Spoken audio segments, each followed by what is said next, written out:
വചനയാത്ര ലേവ്യർ 17-ാം അധ്യായം. രക്തത്തിൻ്റെ പവിത്രത.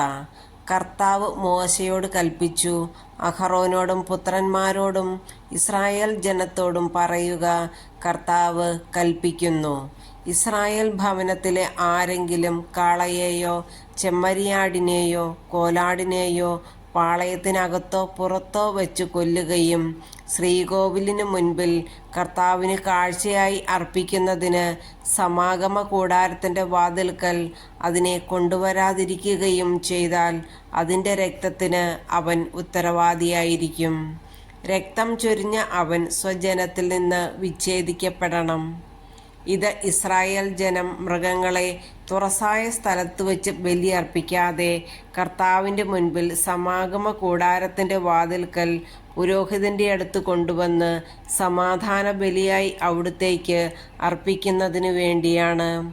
പുരോഹിതൻ അവയുടെ രക്തം സമാഗമ കൂടാരത്തിൻ്റെ വാതിൽക്കൽ കർത്താവിൻ്റെ ബലിപീഠത്തിന്മേൽ തളിക്കുകയും മേദസ് കർത്താവിന് പ്രീതികരമായ സൗരഭ്യത്തിനായി ദഹിപ്പിക്കുകയും ചെയ്യണം. അവൻ ആരുടെ പിറകെ വേശ്യാവൃത്തിക്കായി നടന്നിരുന്നോ ആ പിശാചുക്കൾക്ക് ഇനി ബലി അർപ്പിക്കരുത്. ഇത് അവർക്ക് തലമുറ തോറും എന്നേക്കുമുള്ള നിയമമാണ്. നീ അവരോട് പറയുക, ഇസ്രായേൽ വംശത്തിൽ നിന്നോ അവരുടെ ഇടയിൽ വസിക്കുന്ന വിദേശികളിൽ നിന്നോ ആരെങ്കിലും ദഹനബലിയോ മറ്റു ബലികളോ അർപ്പിക്കുമ്പോൾ അത് കർത്താവിന് അർപ്പിക്കാൻ സമാഗമ കൂടാരത്തിൻ്റെ വാതിൽക്കൽ കൊണ്ടുവരാതിരുന്നാൽ അവൻ സ്വജനത്തിൽ നിന്ന് വിച്ഛേദിക്കപ്പെടണം. ഇസ്രായേൽ വംശത്തിലോ അവരുടെ ഇടയിൽ വസിക്കുന്ന വിദേശീയരിലോ ഉള്ള ആരെങ്കിലും ഏതെങ്കിലും തരം രക്തം ഭക്ഷിച്ചാൽ അവനെതിരെ ഞാൻ മുഖം തിരിക്കും. അവനെ ഞാൻ സ്വജനത്തിൽ നിന്ന് വിച്ഛേദിച്ച് കളയും. എന്തെന്നാൽ ശരീരത്തിൻ്റെ ജീവൻ രക്തത്തിലാണിരിക്കുന്നത്.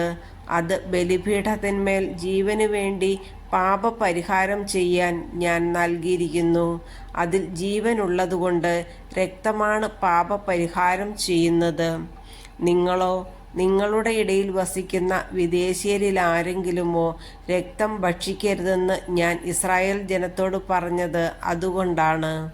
ഇസ്രായേൽ ജനത്തിൽ നിന്നോ അവരുടെ ഇടയിൽ വസിക്കുന്ന വിദേശീയരിൽ നിന്നോ ആരെങ്കിലും ഭക്ഷിക്കാവുന്ന ഒരു മൃഗത്തെയോ പക്ഷിയെയോ വേട്ടയായി പിടിച്ചാൽ അതിൻ്റെ രക്തം ഊറ്റിക്കളഞ്ഞ് മണ്ണിട്ട് മൂടണം. എന്തെന്നാൽ എല്ലാ ജീവികളുടെയും ജീവൻ അവയുടെ രക്തത്തിലാണ്. ഒരു ജീവിയുടെ രക്തം ഭക്ഷിക്കരുതെന്ന് ഞാൻ ഇസ്രായേൽ ജനത്തോട് പറഞ്ഞിരിക്കുന്നതും അതുകൊണ്ട് തന്നെ.